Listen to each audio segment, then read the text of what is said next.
Welcome to The Last Breakfast. Please enjoy the video. You'll start by signing into your Google account and opening Drive.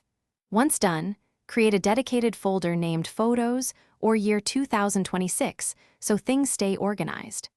Now pick the photos you want and either drag and drop into that folder or choose Upload Folder to send a batch. This first upload gets the bulk of photos into Drive.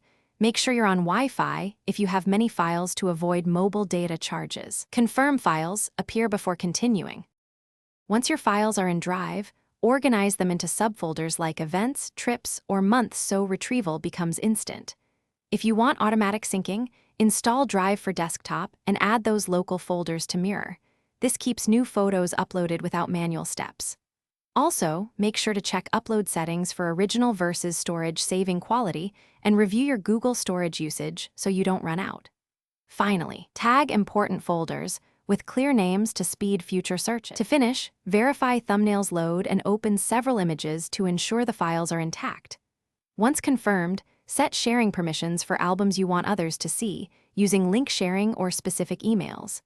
If something goes wrong, reupload any failed files, clear app cache, and double-check Drive permissions and sync status. Often a paused sync or full storage causes issues. If problems persist, rename the file and try again. Changing names can clear conflicts and force a fresh upload. Thanks for watching. If this was helpful, leave a like and consider subscribing. See you next time.